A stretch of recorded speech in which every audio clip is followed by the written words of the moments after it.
Breaking news. Andhra Pradesh ప్రజల దశాబ్దాల కళ ఉమ్మడి రాష్ట్ర పునర్విభజన చట్టం 2014లోని హామీ ఎట్టకేలకు సాకారమైంది. విశాఖ కేంద్రంగా కొత్తగా ప్రతిపాదించిన దక్షిణ కోస్తా రైల్వే జోన్ రేపటి నుంచి తన కార్యకలాపాలు ప్రారంభించనుంది.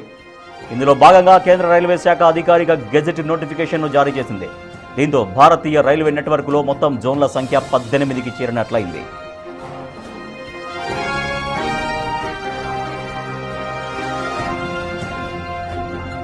విజయవాడ, గుంతకల్లు, గుంటూరుతో పాటు విశాఖ లాంటి 4 డివిజన్లతో కొత్త జోన్ నిర్మాణం అవుతోంది. అయితే విశాఖలో జరిగిన గూగుల్ డేటా సెంటర్ శంకుస్థాపన వేడుకల్లో కేంద్ర రైల్వే మంత్రి అశ్విని వైష్ణవ్ ఈ కొత్త జోన్ ఏర్పాటును ప్రకటించారు.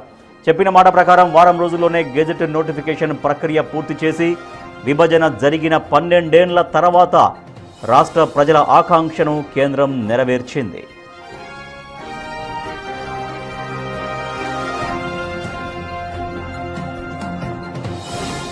విశాఖ రైల్వే జోన్ ఏర్పాటుపై సీఎం చంద్రబాబు సంతోషం వ్యక్తం చేశారు. ఆంధ్రప్రదేశ్ ప్రజల కల నెరవేరినందుకు ప్రధాని మోడీ, రైల్వే మంత్రి అశ్విని వైష్ణవులకు ప్రత్యేక ధన్యవాదాలు తెలిపారు. వాల్తేరు డివిజన్ పునర్వ్యవస్థీకరణలో భాగంగా పలాస, ఇచ్చాపురం వంటి కీలక సెక్షన్లను కొత్త విశాఖ డివిజన్లో విలీనం చేయడం శుభ పరిణామమన్నారు. ఇది ఉత్తరాంధ్ర రవాణా రంగ ముఖ చిత్రాన్ని పూర్తిగా మార్చేస్తుందని చెప్పారు.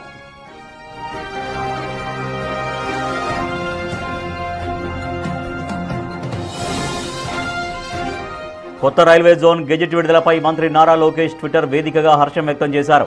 ఇది ఏపీ అభివృద్ధి, కనెక్టివిటీ చరిత్రలో నిలిచిపోయే మైలురాయి అని అభివర్ణించారు.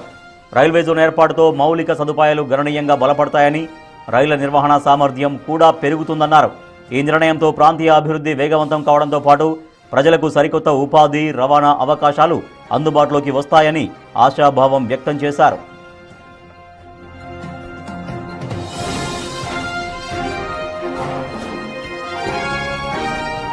మొత్తానికి విశాఖ రైల్వే జోన్ అందుబాటులోకి రావడం ఏపీకి ఆర్థికంగా, పారిశ్రామికంగా పెద్ద బూస్ట్ ఇవ్వనుంది. ముఖ్యంగా సరుకు రవాణా, కొత్త రైళ్ల కేటాయింపు, మౌలిక వసతుల కల్పనలో ఆంధ్రప్రదేశ్ ఇకపై స్వయం ప్రతిపత్తితో దూసుకుపోయే అవకాశం లభించింది.